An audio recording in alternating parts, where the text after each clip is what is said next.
of Allah, the most merciful, the most kind, the most successful people in history, the ones many refers to as geniuses in their fields, masters of their crafts, had one thing in common other than talent: most adhered to rigid and specific routines.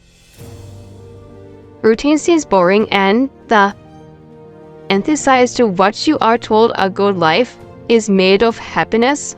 It comes from the perpetual seeking of more, regardless what it's more of.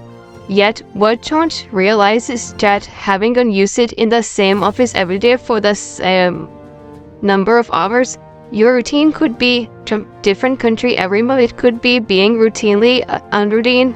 The point is not what the routine consists of, but how to do and say. If your subconscious mind is made through repetitive motions and expected outcomes, whatever you want your day-to-day life is consist of doesn't matter. The point is what you decide and then stick to it.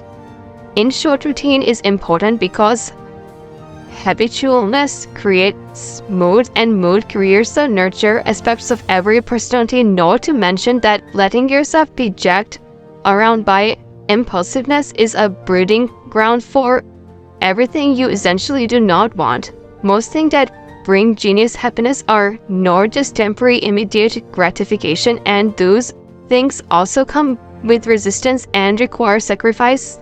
Yet there is a way to nullify the feeling of sacrifice when you integrate a task into the norm of push-through resistance with regulation. These and all the other reasons why routine is so important, and happy people tend to follow them more. Number 1 is your habits create your mood, and your mood is a filter through which you experience your life.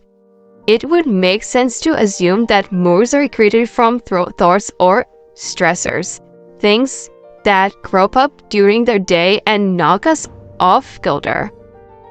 This is not so. Psychologist Robert Thayer argues that moods are created by our habitualness, how much of we sleep, how frequently we move, what we think, how often we think it, and so on. The point is that it is not one thought that throws us into a tizzy. It's a pattern of continually experiencing that thoughts that compound its effect and make it seem valid.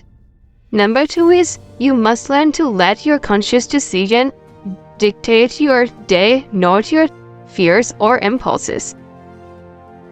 Number 3 is happiness is not how many things you do, but how well you do them. More is not better. Happiness is not experiencing something else. It's continually experiencing what you already have in new and different ways. Unfortunately, as we are taught that passion should drive our every thought, move, and decision, we are basically imperiled with the fear and that we are unhappy because we are not doing enough. Number 4 is when you regulate your daily actions, you deactivate your fight or flight instinct because you are not longer confronting in the unknown. This is why people have such a difficult time with change, and why people who are constant in their habits experiencing so much joy. Simplify their feel instinct that are turned off long enough for them to actually enjoy something. Number 5 is as children, routine give us a feeling of safety. As adults, it gives us a feeling of purpose. Interestingly enough, those two feelings are more similar than you would think. At least their origin in the same. This is the same thing as the fear of the unknown. As children, we do not know which way is left, let alone why we are alive, or whether or not a particular activity we have never done before is going to be scary or harmful. When we are adults engaging with routineness, we can comfort ourselves with the simple idea of, I know how to do this, I have done it before. Number 6 is you feel content because routine consistently reaffirms a decision you already made. If that decision is that you want to write a book and You commit to doing 3 pages each night for however long it takes to complete it. You affirm not only your choices begin, but your ability to do it. It's honestly the healthiest way to feel validated. Number 7 is as your body's self-regulates, routine becomes the pathway to flow.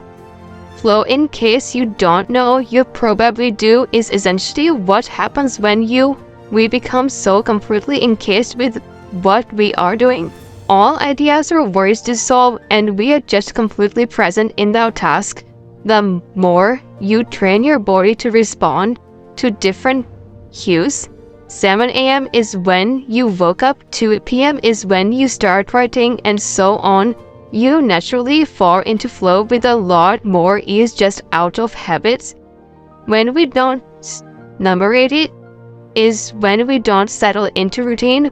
We teach ourselves that fear is an indicator that we are doing the wrong things rather than just being very invested in the outcomes. A lack of routine is just a breeding ground for perpetual procrastination. It gives us gaps and spaces in which our subconscious mind can say, well, you can take a break now, when in fact you have a deadline. But if you are used to taking a break at that point in time, you will allow it simply because you always do.